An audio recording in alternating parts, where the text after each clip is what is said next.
Bonsoir à tous et bienvenue sur videobourse.fr pour un point sur le rallye haussier qu'on a observé aujourd'hui sur l'euro-dollar, que je représente ici en 5 minutes. Donc d'abord on va essayer de trouver des raisons fondamentales à cela. On a eu quelques informations qui nous ont notamment été données par Dédé sur le chat lors de l'émission de ce soir. Donc déjà on a eu des bonnes nouvelles relatives à l'économie américaine. On a eu pas mal de chiffres qui ont été publiés ce jour, notamment relatifs à l'économie britannique, qui ont été bons également.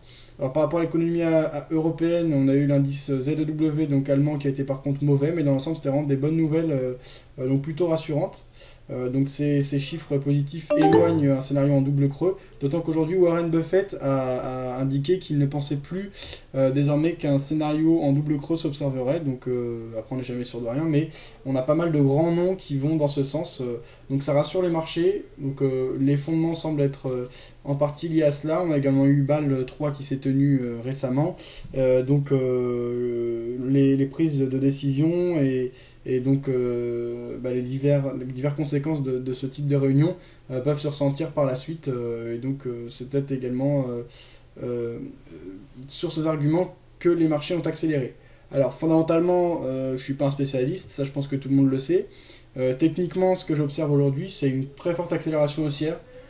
Ici en 5 minutes, on voit que c'est du pain béni pour les traders court terme qui suivent la tendance. Pour ceux qui tradaient le breakout, c'était également excellent. Ceux qui tradaient le pullback, ils doivent un peu se mordre les doigts, mais bon, c'est le jeu du trading, c'est une question de compromis. On a eu une vraiment très grosse accélération. Désormais, pour ceux qui ne l'ont pas encore fait, je conseille de prendre ses bénéfices dans le cadre du trading intraday. On a atteint la seconde résistance par rapport au point pivot du jour, qui se situait à 1.2824. On a dépassé les 1.30, qui était un peu l'objectif majeur. Donc en plus, c'est un chiffre rond. Là, c'est tout bon pour prendre ses bénéfices. Alors d'autant que bien souvent, après une accélération haussière comme celle que l'on a observée ce jour, on a en soirée une phase de consolidation, voire de légère correction. Pour un peu pallier et assainir les excès qu'on a observés durant la journée. Puisque quand on a des accélérations aussi fortes, bien souvent on a des excès, on a l'effet boule de neige, on a des effets de panique, etc. Je pense que c'est plus du tout le moment de prendre position à l'achat. Actuellement il est 19h52, donc je pense qu'il faut plutôt rester à l'écart. Alors cette nuit il va y avoir une accélération haussière, je garde à l'esprit que les marchés sont chaotiques, mais d'après mon expérience et d'après ce que j'observe sur les marchés, on voit ça fait comme une courbe donc exponentielle mais inversée, c'est-à-dire qu'il y a l'explosion, et puis petit à petit ça se calme, et donc on a déjà eu commencé à avoir un ralentissement, même s'il était léger, à partir de 17h15. On a eu des plus hauts qui ont été marqués à 18h45, et puis depuis on a tendance à corriger et actuellement à évoluer dans une période de range à très court terme. Je pense pas qu'on aura une énorme correction, même si tout est possible. On a quand même eu une forte dynamique ce jour, c'est pas pour rien. Les acheteurs sont quand même motivés, ont dépassé des seuils techniques assez importants. Désormais, si on prend du recul sur l'euro-dollar, on va appliquer notre template sans les points pivots. Si je me place ici en journalier, ce que je constate, en traçant la dynamique baissière en reliant différents points hauts, on va tracer ça précisément, c'est qu'on reste dans la dynamique de fond baissière et qu'on revient au niveau de la trendline long terme baissière qui trouvait sa base sur les plus hauts qui avaient été marqués fin 2009, à 1.5118 avant la crise grecque. On a eu une belle accélération, mais qui ne suffit pas à franchir à la hausse cette résistance oblique baissière. Si demain on la franchit à la hausse, ça pourrait constituer un point d'entrée intéressant à l'achat, et on pourrait parier sur une poursuite du mouvement à moyen terme.